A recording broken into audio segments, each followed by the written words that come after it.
Ya estamos en Quién Tiene la Razón y tenemos en línea al canciller Néstor Popolizio. Todavía no lo tenemos en línea, eso me pasa por apurete, discúlpame Catalina, tú me habías dicho que todavía no lo teníamos.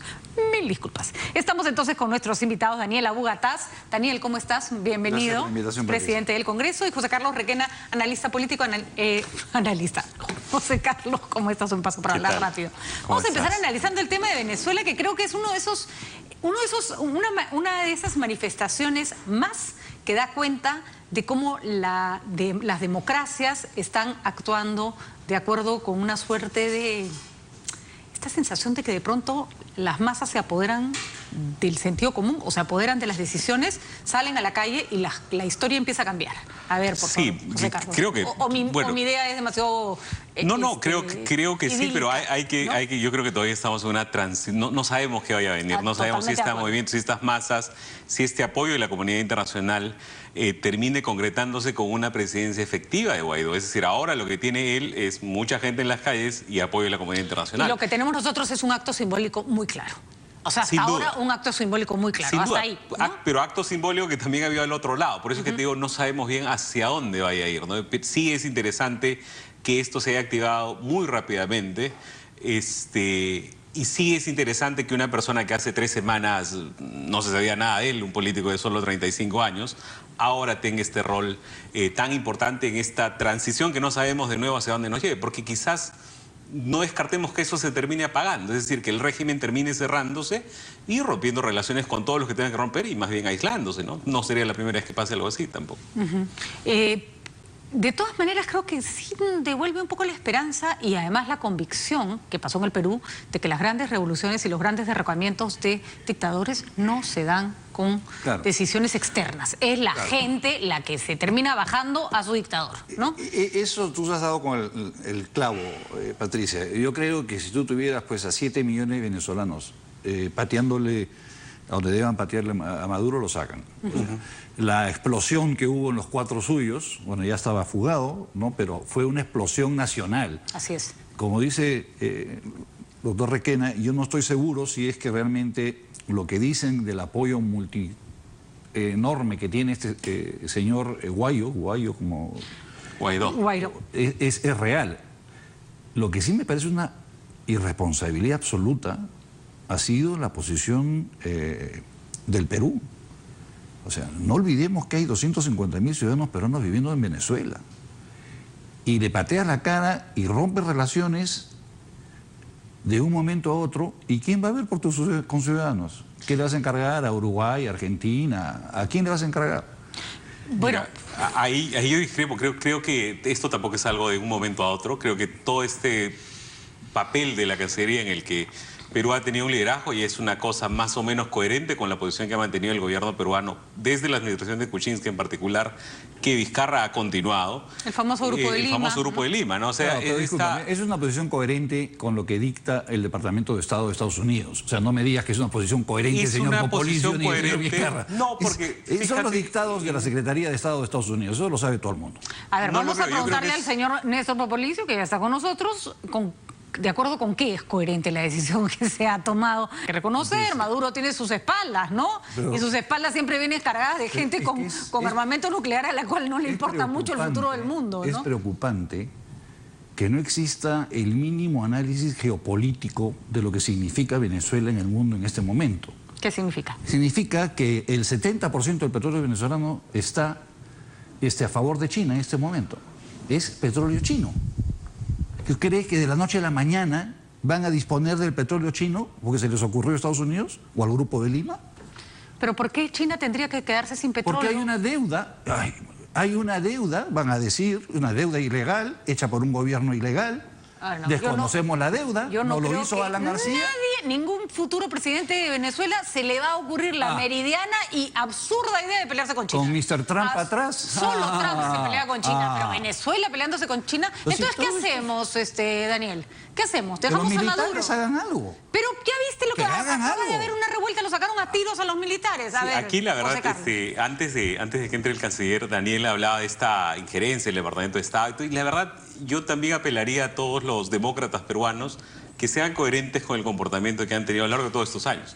En el año 2000, cuando Fujimori encabezó un proceso electoral absolutamente irregular, el apoyo de la comunidad internacional fue clave. Y en ese entonces, quienes se oponían a Fujimori valoraban muchísimo lo que te decía el Departamento de Estado con Clinton a la cabeza en ese entonces. Entonces, esta no es una cuestión que yo creo que tenga que ver con los dictados de alguna potencia ni nada. Estas son cosas inmersas en la Carta Democrática Interamericana del que está siendo sustento de todas estas decisiones. Entonces, no creo que la decisión de Trump sea tan determinante. Yo sé que es una persona vociferante absolutamente pero peligrosa, ni siquiera creo que le interese tanto el asunto. Yo tampoco lo creo. O sea, él está queriendo construir más bien un muro para separar de la región. Entonces, yo más bien valoraría el rol que tiene Canadá, por ejemplo, con el primer ministro Justin Trudeau en todo esto. O sea, es cierto, fuera del aire tú decías, y a ver, ¿qué van a hacer con China? Efectivamente, China tiene un régimen dictatorial.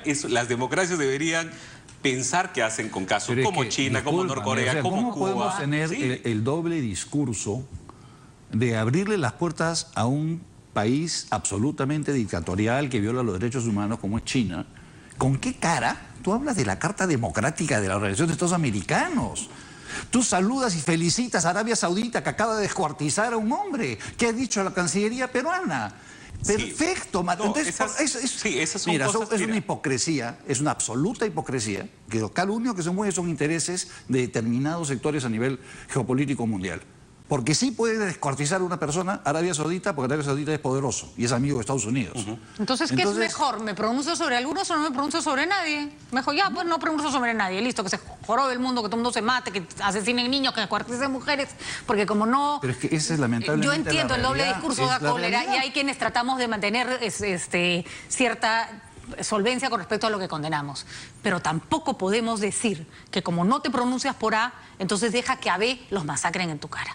O sea, eso no tiene ninguna asidero. Yo no creo en este momento que nadie está promoviendo una masacre, pero si tú preguntas la solución la tiene el ejército venezolano. Ahora, ¿cuánto del ejército venezolano está involucrado en el atentado que ha habido en Colombia extrañamente hace 10 días o 7 días?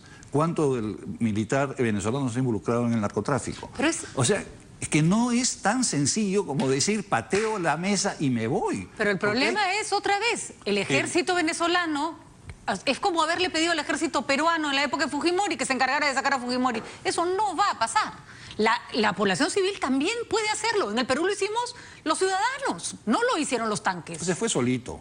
O sea, a la larga se fue solito. O sea, no. Ay, a ver. Bueno, a ver. Si nos hubiéramos quedado sentados mirando cómo robaba, no se hubiera ido nunca. Hasta ahorita estaría acá gobernando. Claro, hay una leyenda en torno a la marcha de los 4 de pero en realidad lo que termina tumbando a Fujimori son los live videos, ¿no? Que fue una iniciativa de la ciudadanía también, de gente que pagó, que fregó, que persiguió, que denunció. Seguramente, pero digamos, lo que te quiero decir es que además de las masas en las calles, hay otras cosas que tienen que empezar a moverse. Ahora, si hubiera atrevido la oposición a sacar esos videos, o hubiera creído que iba a tener éxito si no sabía que tenía el apoyo de la calle, bien difícil. Sí, pues. Bien difícil, o si sabía que tenía por lo menos en algún momento un candidato relativamente competitivo, como fue con todos los defectos que ahora sabemos que tenía Toledo. Toledo fue el peor fiasco de la vida, pero eso no quita que Fujimori se tenía que ir. Hay dos factores que son determinantes. O sea, ¿qué tan sincero y masivo es el apoyo popular? O sea, si él llega realmente a tener un apoyo de millones de personas, ahí sí se le complicó la cosa. Se le recomplica la cosa. Si tenemos en cuenta que han salido, ¿cuántos venezolanos? ¿3? ¿3 millones? 3 millones. 3 millones. Ya tienes 3 millones que lo apoyan fuera de su país, pero esos 3 millones tienen familiares. Yo me imagino que si tu familiar tuvo que salir corriendo porque se moría de hambre, tú no serás pues el que apoya el régimen de Maduro. Entonces, solo el éxodo de los venezolanos da cuenta del descontento que debe haber en... Sí, pero también se puede ver como que todos los que estaban en contra se fueron. O sea, también, pero y además, digamos... si hubieran podido, lo hubieran hecho, pero no, nunca es tan fácil. Creo que lo que va a faltar es que esta movilización ciudadana se mantenga y se acreciente, porque hoy RPP, de hecho, en la tarde pasaba una manifestación de Maduro que por lo menos del audio te daba la impresión que tenía tanto apoyo como los 3 millones que habían salido a oponerse, ¿no? Entonces... ¿cuál de los bandos es mayor? Eso es lo que va a terminar marcando. Están asusando que exista una guerra civil donde van a morir cientos de miles de personas. Ya existe. O sea, eso es lo que eso es lo que están asusando en este momento. En Venezuela te apresan, te matan, te desaparecen. Y mientras tanto, Patricia, a mí me encantaría que el canciller, el señor Pompeo, diga qué cosas están haciendo con los 750.000 hermanos venezolanos que están en el Perú y que no reciben ningún tipo de asistencia de nadie.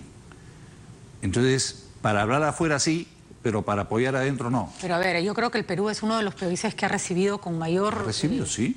Bueno, Si eres responsable de recibirlos... Les ha dado permiso de trabajo y se ha ocupado de que traten de tratar de estar... Tampoco te puedes no darles trabajo no ha tenido a todos. cosas vergonzosas como veamos las la que de han Ecuador, pasado ¿no? O sea, pero sí no es neguemos cierto que algo que hemos hecho. Sí es cierto que con este flujo migratorio el gobierno peruano debería hacer algo, debería tener alguna política, no solo incentivando, sino también debiendo qué se hace. ¿No? Y ordenando un poco. Tú ves un desastre. Te voy a contar ¿no? brevemente una anécdota que me ha pasado esta semana.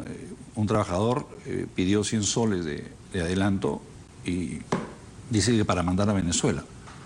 Y le digo, ¿y qué cosas hace con 100 soles para mandar a Venezuela? Con 100 soles son 31.000 bolívares nuevos, o como se llame la moneda. Con eso come mi familia una semana. Esa es la realidad de Venezuela el día de hoy. Sí, claro.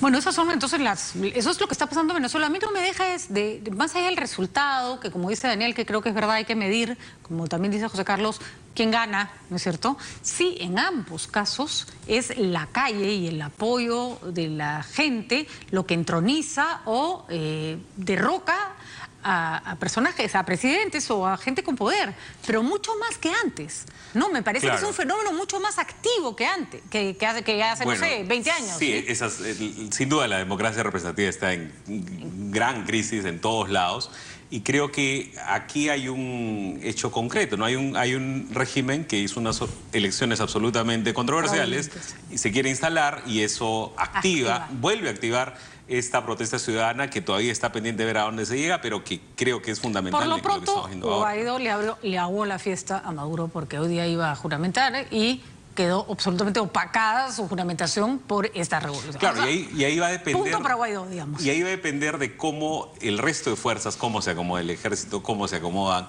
La comunidad internacional ya crecientemente ha tomado posición por Guaidó. Solo México y Bolivia, de los países... Bueno, México de los países importantes de la región se ha negado a darle el apoyo a Guaidó, pero la comunidad internacional en su conjunto pareciera estar a favor de... Han votado patas a todos los que han apoyado, ¿no? Hay que tener cuidado con los apoyos. Miren lo que pasó con Gaddafi, lo que pasó con Saddam Hussein, cómo terminaron, ¿no es cierto?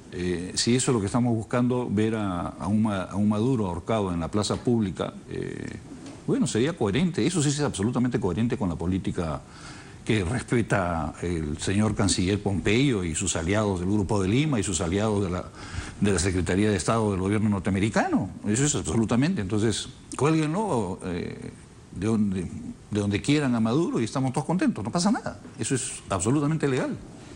Pueden hacerlo. Estás con ideas un poco radicales hoy día. Ligeramente. Pasamos al siguiente tema para ver qué se te ocurre. Yo creo que todavía tenemos más ideas tuyas para recoger en el ámbito de la política. A ver, Daniel Salaverry que está, vamos a decirlo, no puede más de la felicidad. Está chocho. O sea, salen las encuestas y resulta que el presidente del Congreso tiene mucho más popularidad que el propio Congreso. Se desmarcó de la impopularidad del Congreso y eso se empezó a reflejar en las cifras. Y si Vizcarra canta, en muchos casos, al ritmo de la calle, pues Salaverry más o menos forma parte del mismo grupo de baile. Escuchemos cuáles han sido sus declaraciones el día de hoy. Hubiera sido interesante que en esta semana, a pesar de ser semana de representación y habiendo yo como presidente del Congreso, dentro de mis prerrogativas, exonerado a los congresistas de poder no acudir a sus regiones para poder participar en la Comisión de Constitución, que haya sesionado, ¿no? También ya son varias semanas las que se viene debatiendo estos proyectos. Ya Comisión de Justicia tiene su dictamen aprobado. El día lunes, que es la Junta de Portavoces, quizás se podría llevar a tomar un acuerdo de exonerar de la Comisión de Constitución, pero siempre condicionado a que si la Comisión de Constitución llega a aprobar su dictamen el día martes o miércoles previos al pleno final de esta legislatura, pues se deja sin efecto la exoneración y entra el dictamen. Pero ya estaríamos preparados para poder debatir esta importante ley en el próximo pleno. Yo, la verdad, No quisiera tener que ampliar la legislatura, pero yo he asumido un compromiso con el pueblo peruano y he dicho que si no se llega a aprobar hasta este fin de mes, yo no voy a tener ningún problema en ampliar la legislatura. Dependerá de los congresistas, miembros de la comisión, de la señora presidenta de la comisión, poder tener listo a tiempo ese dictamen, y si no, será la Junta de Portavoces quien defina si se exonera o no se exonera. Muy bien, esa es la opinión del presidente del Congreso sobre la Comisión de Constitución, que tiene que terminar de dar visto bueno, darle pase a al proyecto de ley que justamente permite que se cree la Junta Nacional de Justicias. Acá hay que decirlo que ha habido necesidades de muchas partes. El presidente se pidió que Constitución sesionara junto con Justicia, nos estaríamos ahorrando todo este viacrucis. Y por otro lado, particularmente creo que cuando nosotros decimos que no está bien que se exonere de comisiones, no podemos decirlo para cuando nos conviene y de ahí pedirlo, no podemos criticarlo para cuando no nos conviene y pedirlo para cuando nos conviene. Esto tiene que pasar por comisiones. El problema está, ¿la señora Bartra va a dejar que esto avance? ¿Qué opina José Carlos? Bueno, eso es, hasta ahora la verdad se ha convertido en un escollo, en un cuello de botella. Creo que ya... Ridículo, por cierto, ¿ah? Digamos, tendrá las razones para hacer lo que está haciendo, pero en cualquier caso que explique qué es lo que encuentra. Es cierto, yo no he revisado el proyecto que mandó el Ejecutivo al detalle, pero conversando con muchos abogados encontraban serios efectos que ya fueron pulidos en justicia y que ya efectivamente el Defensor del Pueblo y otras altas autoridades se han manifestado en el sentido de que sesionen conjuntamente, porque efectivamente muchas veces iban a estas opiniones, iban a Constitución y luego a Justicia y al final de cuentas era una pérdida de tiempo, se reiteraban los puntos de vista y la verdad pueden terminar dos cosas muy distintas, ¿no? Y además una manera justamente de controlar, si quieren, a la señora Rosa Bartra, vamos a ponernos honestos, es tenerla sesionando al lado, pues, ¿no? O sea, no mandándole el paquete para que después ella vea qué hace con él. Daniel. Bueno, se nota que Salaverry tiene olfato político y está utilizando todo lo que le presenta, especialmente la señora Bartra, con esta terquedad de bloquear una norma tan importante.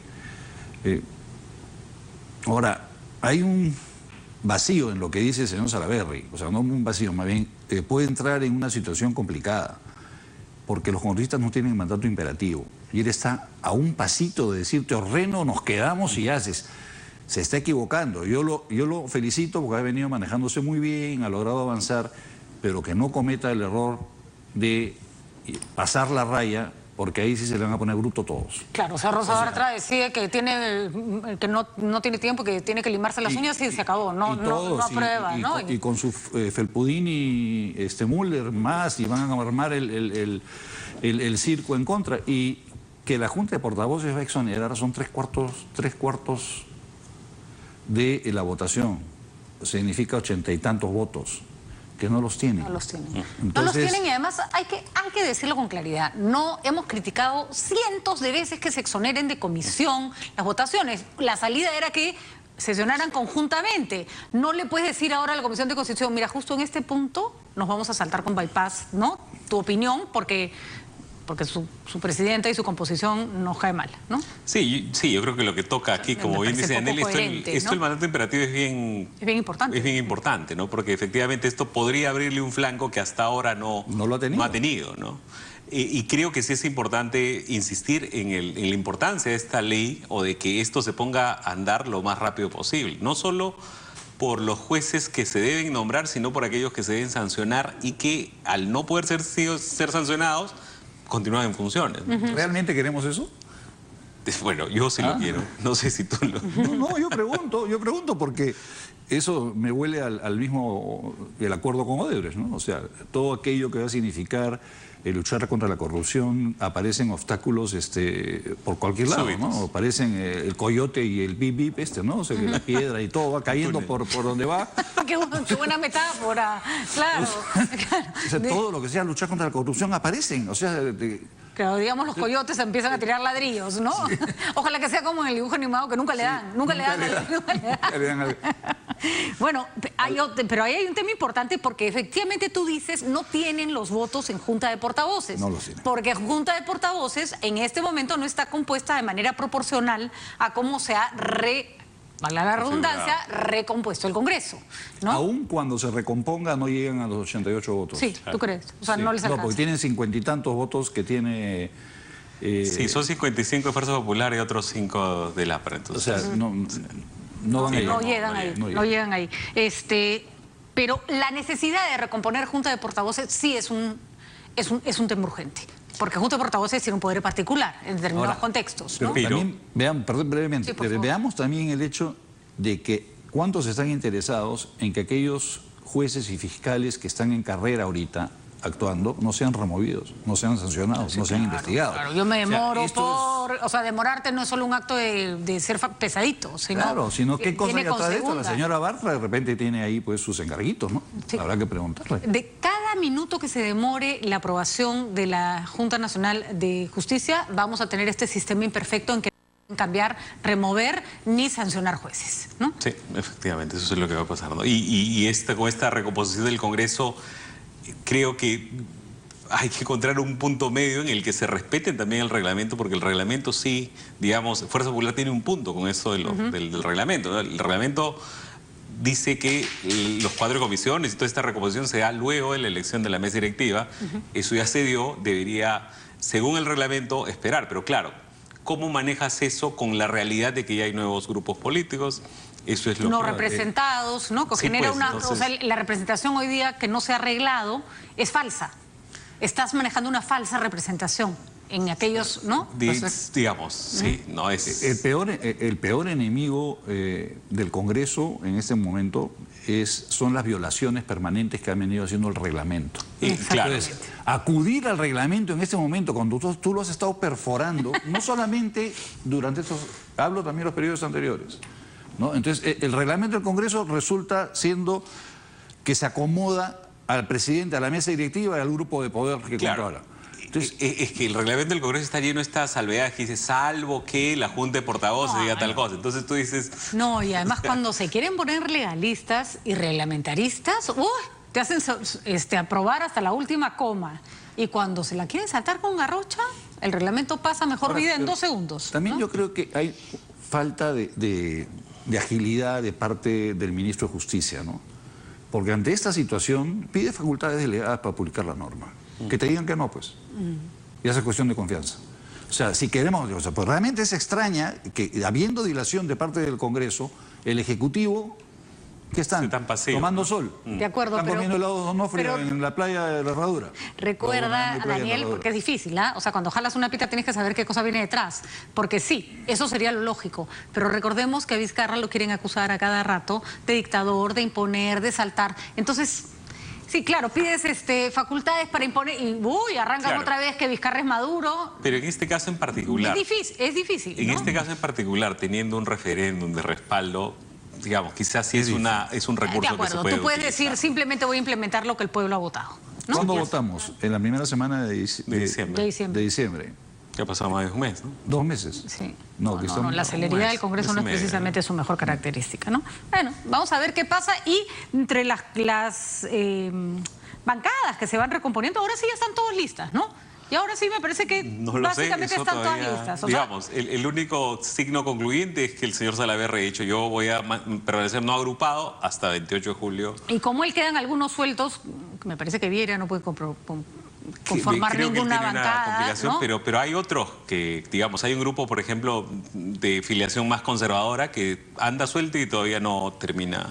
Son como 6, 7 no agrupados que tranquilamente pueden formar no agrupados y no deseados por las otras bancadas, por lo pronto. Pues todo voto es importante, ¿no? Paloma Noceda se ha incorporado a la bancada de Acción Popular. Me parece que es la primera incorporación de Acción Popular de un personaje que no haya salido elegido con ellos, ¿no? Sí, y es la primera mujer, además de Acción Popular. Sí, era ahora, francamente. Y es la primera vez que alguno de los partidos históricos se suma a alguien, porque se habían mantenido los dos hasta ahorita con los 5 que fueron elegidos, ¿no? O sea, el APRA no ha sumado a nadie, más difícil el APRA no ha sumado a nadie, el APRA y Acción Popular. ¿Tú crees, Daniel, que vamos a ver en estas nuevas bancadas algún peso interesante dentro de las decisiones del Congreso? Solo si se logran juntar. O sea, ahí es donde van a comenzar a aparecer o tener un peso enorme los intereses que están circulando por todos lados. ¿no? Tipo control de la comida saludable, las compañías de seguros, etcétera, etcétera. O sea, ahí vamos a ver quién es quién. Ahora, si realmente hay una vocación de armar un bloque en defensa de la democracia, de la institucionalidad, de la paz en el país, el desarrollo del país, que eso creo que todos los peruanos queremos, sí, se podría. Se podría. Pero tienen que pararse, plantarse y hacerlo. Sí, tienen la cantidad de votos necesarios para hacerlo. Podrían voltear la torta. Si quieren, pueden voltear la torta. Es curioso, porque siento hoy día el fujimorismo más débil, digamos, más débil de cuando empezó la era Vizcarra-PPK, pareciera que es más fácil que se junten en contra de él. Pareciera, pero yo la verdad, mira, yo cuando la señora Noceda estaba todavía suelta y no estaba en Acción Popular, yo recuerdo alguna vez que escuchaba los reparos que tenía la gente de la bancada liberal por acogerla. ¿Por qué? Porque no era suficientemente liberal, digamos, no tenía algunas posiciones más bien conservadoras. Y este tipo de reparos son los que impiden algo que Daniel cree que podría ser conveniente y que la verdad yo dudo que se dé, ¿no? Efectivamente, Fuerza Popular ha perdido 18 congresistas, pero tiene más votos de los que tuvo el Partido Nacionalista cuando Por fue supuesto, oficialismo. siguen siendo fuertísimos. Y esas sí son cosas que todavía van a tener que nivelar, ¿no? Yo creo que un correlato sí importante de las últimas semanas es que el Congreso como que hubiera equiparado fuerzas frente al Ejecutivo. Hace 2 meses Vizcarra tenía la sartén por el mango, ahora que el peso de Fuerza Popular se diluye, creo que esto sí fortalece al Congreso y lo pone en una posición más de hablar de tú a tú, en lo que también el rol del señor Salaverry tiene un peso importante. No podemos dejar de reconocer que está de moda. Está de moda, es una manera como de analizarlo, pero que da muchos réditos políticos estar esta vez con mucho más razón en contra del fujimorismo. Entonces, enfrentar al fujimorismo produce, sí, ¿no? Una popularidad que no producía necesariamente hace 2 años, ¿no? Entonces... Pero hay un desgaste también, Patricia. Yo creo que ya... Ya este tema de la confrontación, en mi opinión, se desbordó. O sea, ya a muy poca gente le interesa oír o hablar de este conflicto entre Poder Ejecutivo y Poder Legislativo. Creo que Vizcarra ha encontrado el norte, para bien o para mal, pero ha encontrado el norte, está haciendo lo suyo. Su gabinete silencioso, oculto, anónimo, está haciendo su trabajo. ¿No? Está genial. NN. Y el Congreso está tratando de nivelarse. Pero cada vez que hablamos del Congreso terminamos hablando de la debacle del fujimorismo y yo creo que eso no nos hace bien a nadie. O sea, deberíamos pensar en proponer que el Congreso se recupere, que las nuevas fuerzas políticas, la liberal, Acción Popular, aquellas que existen, saquen la cara y nos den un Congreso diferente. Lo pueden hacer. No sé si José Carlos nos puede explicar por qué, o si es una percepción de repente equivocada, una de las debacles más fuertes que teníamos en los últimos años de desinstitucionalización de nuestro país, donde todos los poderes parecen entrar en crisis, parecen la oportunidad para una reinstitucionalización, ¿no? Pues en realidad, la cosa empieza a funcionar de pronto mejor que antes del drama. La ¿no? verdad, hubo un momento en el gobierno de Toledo que teníamos a Toledo con 7% de aprobación. El Congreso... sin funcionar, el Poder Judicial en huelga. O sea, no es la primera vez que tenemos esta crisis como tal y tampoco es la primera vez que aparece una persona que en realidad sin agenda claramente, yo discrepo con el norte que ve Daniel, pero bueno... Con intuición, digamos. Con intuición y con sensibilidad, ¿no? Que lee el momento y que se trepa y que también lo reta a ser más meticuloso con las cosas que dice o hace, ¿no? Estas cosas de decir lo que te quieren escuchar y negar una relación que no tenía nada de ilegal en su momento, no tiene ningún sentido, ¿no? Ahora, es curioso, se ha empoderado el Ejecutivo, se está terminando de empoderar el Congreso gracias a esta nueva composición que lo vuelve más estable. El Poder Judicial y la fuerza, o sea, el Ministerio Público ha terminado más empoderado con la salida de Chaurri. Es rarísimo, es un fenómeno rarísimo. Es como que tuviéramos que patear todo para que la institucionalidad funcione.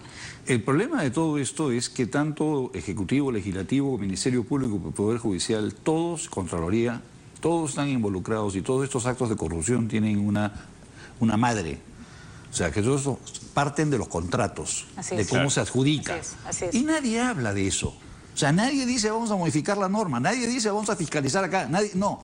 Se sigue Claro, tú dejando estás- los mismos sistemas para que siga ocurriendo la misma corrupción. Tal vez para eso sirve el la acuerdo de PDVSA, Odebrecht, ¿no? ¿no? Para saber exactamente en dónde está Pues sí, estuvo la todos trampa, saben ¿no? a dónde es, Patricia, por favor. Todos saben perfectamente dónde es. No sé, como Está en nunca la he designación, contratado eso. está en la designación de los, No. ¿cómo le llaman a los que integran la Junta de? Sí, La Junta claro. de- sí. Ahí está todo, ahí está todo. Ahí está todo y además vas a ver las adendas y vas a ver quién gana, cómo va cambiando el proyecto para saber dónde está la trampa. Bueno, nos escribe el presidente del Congreso, Daniel Salaverry, nos dice que para exonerar proyectos del Ejecutivo se requieren 62 votos y las bancadas ahora sí tienen los votos sin contar Fuerza Popular y el APRA. Así que ahí sí pueden terminar... 3/5. Ya no se necesitan los 3/5 que se requieren para otros proyectos. Al ser del Ejecutivo solo se requieren 62 votos y en teoría los 62 votos los tendrían. Así que hay algo interesante ahí que mirar. Vamos a ver qué pasa finalmente. Esperemos que la Junta Nacional de Justicia sea una realidad antes de que nos achicharre el calor por lo pronto. Gracias, Daniel. Gracias, Patricia. Gracias, José Carlos. Gracias. Gracias a ustedes por estar en casa. Los dejo con el noticiero de las 8 de la noche.